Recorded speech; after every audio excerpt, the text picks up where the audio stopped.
I gotta start off this video by proving how much of a Godzilla stan that I am. I'm wearing the Godzilla t-shirt, and if you've been following my account, that you know in the month of March, one of my favorite nonfiction reads was a collection of essays about horror movies. And one of my favorite essays in that collection was the one on Godzilla. With all that, it should be no surprise that I'm here to recommend the Luminous Fairies and Mothra. At a little under 50 pages, this is a short story or novella that was written by 3 different Japanese authors and precedes the original film.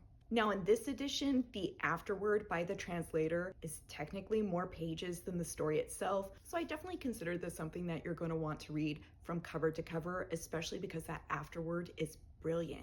It really puts into context a lot of the changes that you'll see from the book to the movie, some of the offensive bits when it comes to describing the indigenous population, why it was written by 3 different authors, some of the other stories that might have inspired this one, and even the gender pronouns that were used in the translation when it comes to Mothra. Now, when it comes to this short story, this is actually told in 3 different parts, matching the fact that there is 3 different authors. As the afterword describes, that's not unusual when it comes to Japanese writing, especially when we're talking about relay novels or stories. Talented in their own right, these authors might have had a different idea about the story that they were crafting, but they had a general outline from the studios who were trying to look for a more family-friendly addition to the Godzilla franchise. I love Godzilla for its originality in all its films and how that story has evolved, but I definitely loved Mothra for the sinking twins and the weirdness of it all. It's really nice to see that those elements were in the original story. While it was drumming up attention for what was coming out soon, definitely expect changes from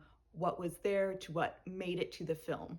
All in all, I think that any fan of the Godzilla movies, any fan of Mothra, and especially any fan of 1960s science fiction is going to be into this. If you have a favorite Godzilla character or film, make sure you pop it in the comments below. And if you have any good recommendations when it comes to sci-fi novels or relay novels, I'm always looking to add more to my never-ending TBR. Do some damage for me. Once again, pop it in the comments below.